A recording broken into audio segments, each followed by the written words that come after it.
Soslu yufkalı köfte yapıyorum. Önce köfteyle başlıyorum. Soğanı rendeledim. İçerisine kıymayı koydum. Biraz galeta unu, tuz ve karabiber ekledim. Ekstra başka bir baharat eklemedim.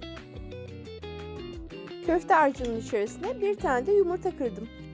Şimdi sıra güzelce karıştırmakta. Köftede maydanozu seviyorum. Yarım demet maydanozu ince ince doğradım.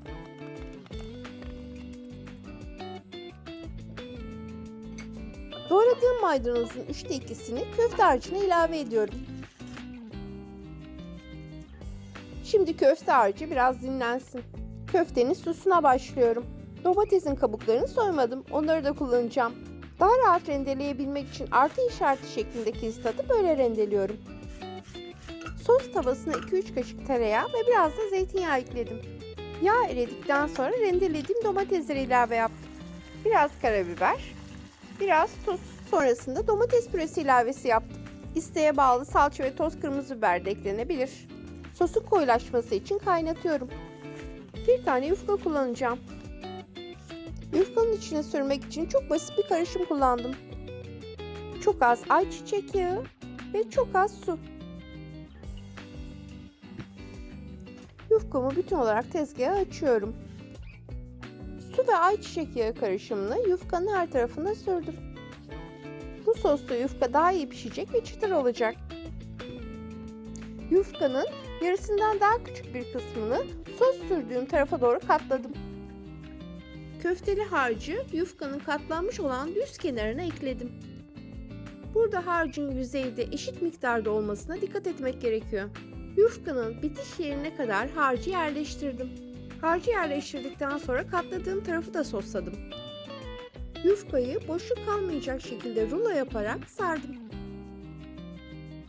Rulonun yapışması için en uç kısmında soslu olduğuna dikkat etmek lazım. Yufka büyük olduğu için daha rahat parçalara ayırabilmek adına öncelikle ikiye böldüm. Ruloyu 2-3 parmak kalınlığında eşit parçalara ayırdım.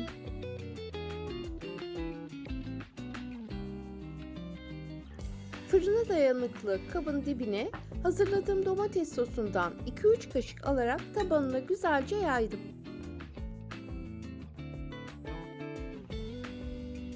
Kestiğim parçaları dik olarak kaba yerleştirdim.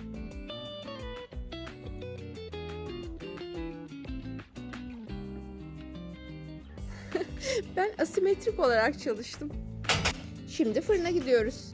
150 derece 35 dakika. Fırın çalışırken sarımsaklı yoğurt hazırladım. Süzme yoğurt tercih ettim.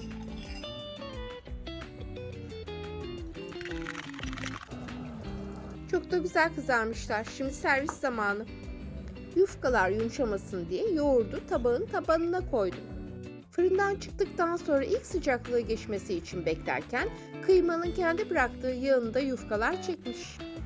Köfteleri tabağa yerleştirdim. Domates sosunu köftelerin üzerine döküyorum. Ayırdığım maydanozları da domates sosunun üzerine ekliyorum. Servisi hazır. Sıcak servis edin. Afiyet olsun.